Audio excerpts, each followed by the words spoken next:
continent, and they have to be transported back for burial to where they come from.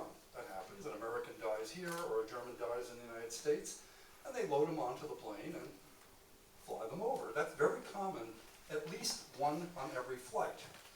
Now, most of the time, these dead people travel in cargo. Most of the time. I sometimes think I've been seated next to some of them. But this is a story related to this. It was told to me by an attorney, a German attorney, so it must be true. It has to do with an Austrian. Do we have any Austrians here? Yeah. Okay, the Austrian is the hero of our story. This young Austrian man actually had no profession to speak of. His profession was rich son. His mother was very wealthy. He didn't have to work, and he lived from his mother's money. They traveled together, and it happened that they were traveling in Egypt. Now, not in the big cities, not in Cairo, not in Luxor. No, they were in the south of Egypt, near Sudan, in a small town, when suddenly, unexpectedly, and I would say inconsiderately, the mother died. Just like that. I say inconsiderately because she had never done anything like that before.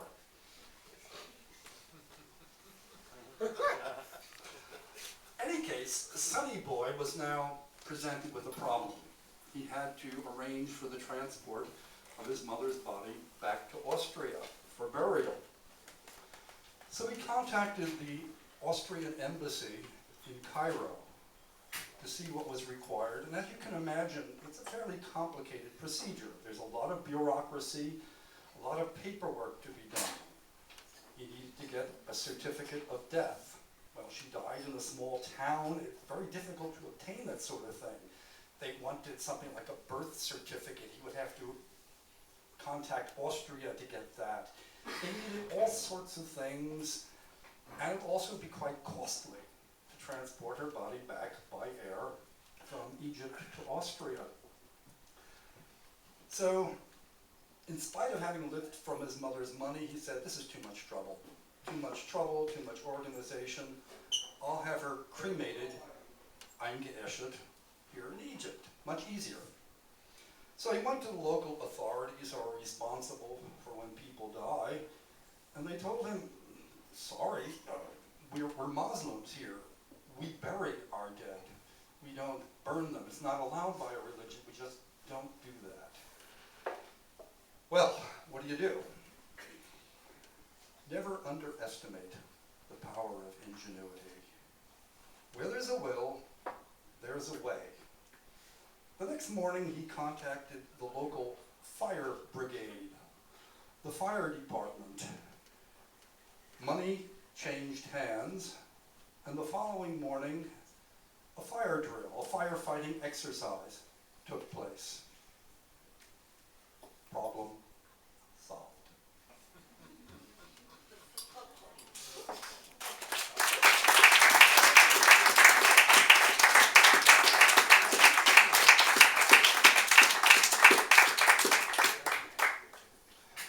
My next story is called Summer of '69.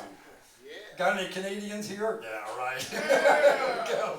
Bryan Adams fans? Okay, Summer of '69.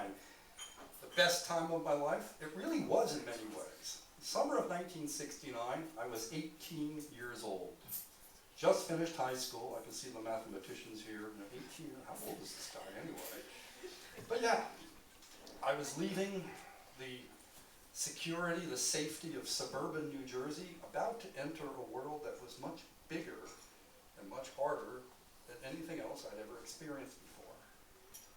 I was ready for it, and I wanted it. The summer of '69. It was also the year that the first men walked on the moon. Quite an interesting summer. It was my summer. It was fake anyway. Conspiracy theory. I saw a wonderful video about that. Anyway, beginning of that year, already in January, in the New York Times, every Sunday, I began to see advertisements for a music festival. at some place called Woodstock. Ladies and gentlemen, I was there. Tell us about it. I was there, but I wasn't there. This is the story. The organizers, seriously, they were expecting about 20,000 people.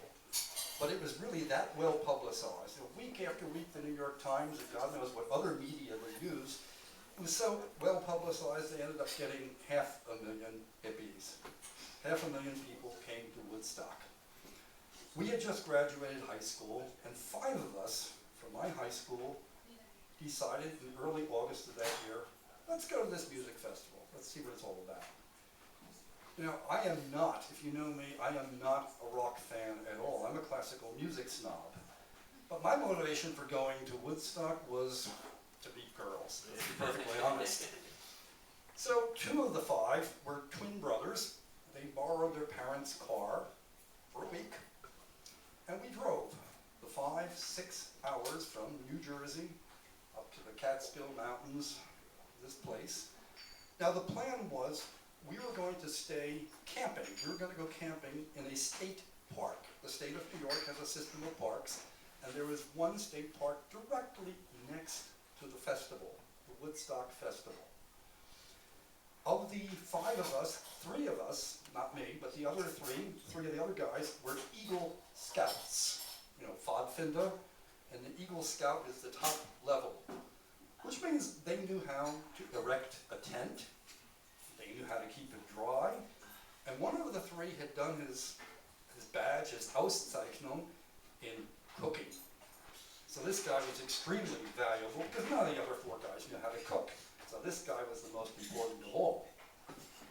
So we did the 5 or 6 hours drive up to Woodstock, got to our campsite, started pitching the tent, and people started coming into the campsite. People who had been at the festival that day, the opening day. And they said, whatever you do, don't go to the festival. It's chaos. There are not enough toilets.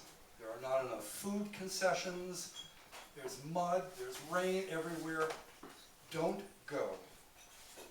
So for the next 5 days, I and my 4 companions stayed in the campground. Next door, history was being made. We didn't hear a note of it. We got all the rain, all the mud, all the cold.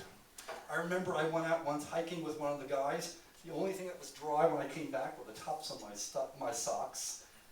That was our experience in Woodstock, and that, ladies and gentlemen, I guess is the story of my life.